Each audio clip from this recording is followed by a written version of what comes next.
할렐루야. 오늘도 우리에게 귀한 생명 주시고 또 복된 하루의 시작을 허락하신 살아계신 주님께 귀한 영광과 감사 올려드립니다. 금요일 아침입니다. 계속되는 아침 말씀 묵상 이어가도록 하겠습니다. 오늘 본문 말씀은 어제에 이어서 예레미야 37장 11절부터 21절까지의 말씀입니다. 예레미야 37장 11절부터 21절까지의 말씀을 통해서 오늘 이 아침에 우리에게 주시는 하나님의 말씀의 은혜를 함께 나누도록 하겠습니다. 계속해서 예레미야는 주어진 상황 속에서도 하나님의 말씀을, 진리의 말씀을 그 환경과 상황에 상관없이 계속해서 증거하는 그런 기계 있는 모습을 보여줍니다. 그 상황이 자신에게 불리한지 유리한지를 따지지 아니하고 하나님의 말씀만을 생각했던 것이 예레미야의 그러한 사명의 정신입니다. 그러한 사명 때문에 사실은 고통을 받고 또 피해를 보고 따돌림을 당하고 또 오해를 사는 그런 일이 사명자의 삶 속에 늘 우리가 볼 수 있는 일들일 것입니다.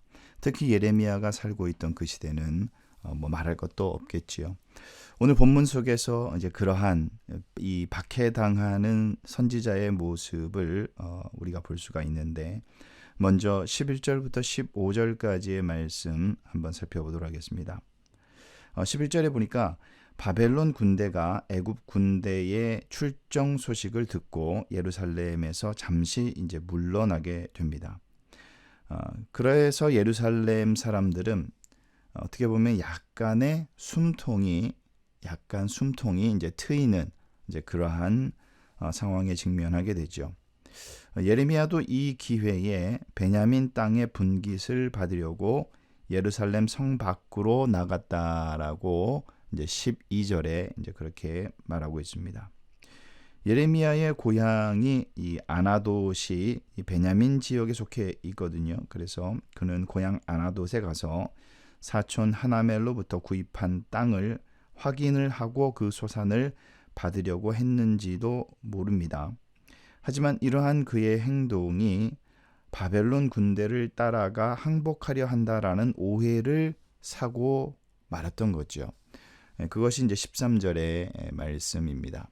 그래서 13절 하반절에 보니까 예레미야가 붙잡히죠. 그래서 그들이 하는 말이 네가 갈대아인에게 항복하려 하는도다. 여기서 갈대아인은 이제 바벨론을 얘기하는 거가 되겠습니다. 그래서 이 예레미야가 그들에게 이제 항복하려고 나간다라고 이제 그렇게 생각을 했던 것이죠. 하지만 그의 이 예레미야의 이러한 행동은 바벨론 군대를 따라가서 항복한 것이 아님에도 불구하고 그러한 의심을 이제 사게 되었습니다. 예레미야가 지금까지 바벨론에게 항복해야 한다, 이제 그러한 외침을 계속해서 선포했기 때문에 합당하게 아마 그렇게 오해를 살 수도 있었을 것입니다. 그래서 예레미야를 우리 지난 시간에도 살폈지만 친바벨론파다라고 이제 정치적인 성향으로 이제 그렇게 여겼던 것이고, 심지어는 이 바벨론의 첩자가 아닌가라고 이제 그렇게 생각하는 무리도 있었습니다.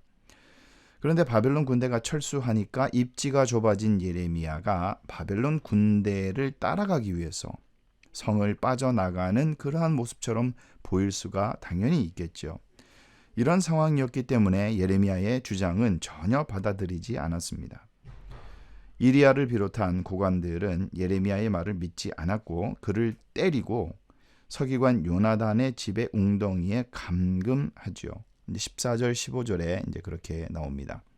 계속해서 16절부터 21절까지의 단락을 보면은 하나님께서 예레미야를 고통 속에 그대로 내버려 두시지는 않는 것을 봅니다. 하나님께서는 믿음의 사람들이 고통 가운데 영원하게 그렇게 내버려 두시는 분이 아니죠. 그 모든 상황을 이기게 하시고 또 시간이 되고 때가 되면 하나님께서 반드시 지키시고 또 보호해 주십니다. 예레미야는 서기관 요나단의 집에서 뚜껑 씌운 웅덩이에 여러 날 갇혀 있었습니다. 얼마나 그 심령이, 마음이 고통을 당했겠습니까? 그렇지만 아이러니하게도 시드기야 왕을 통해서 그곳에서 벗어나게 됩니다.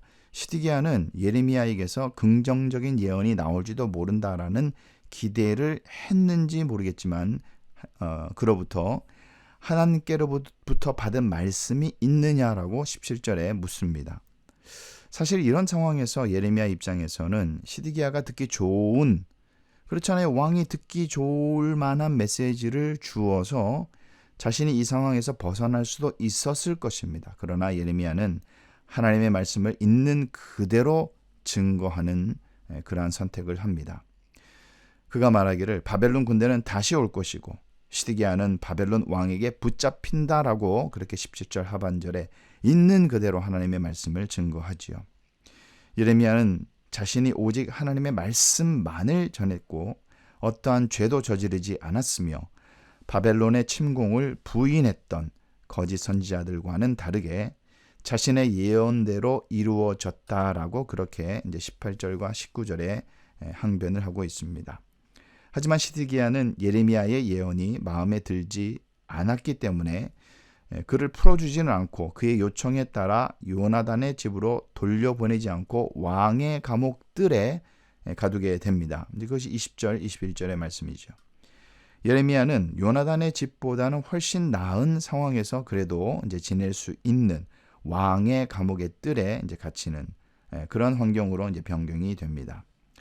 하나님께서는 어떻게 보면은 이 시드기야를 사용하셔서 이렇게 예레미야를 보호하시는, 마치 사도 바울이 로마로 압송될 때에 로마 군인들이 그를 철저하게 감시하고 보호했기 때문에 오히려 안전하게 이동할 수 있었던 그런 환경에 처해졌던 것처럼 동일하게 하나님께서는 이 대적을 통해서도 하나님의 사명자들을 보호하신다라는 사실을 우리가 또 발견할 수가 있습니다.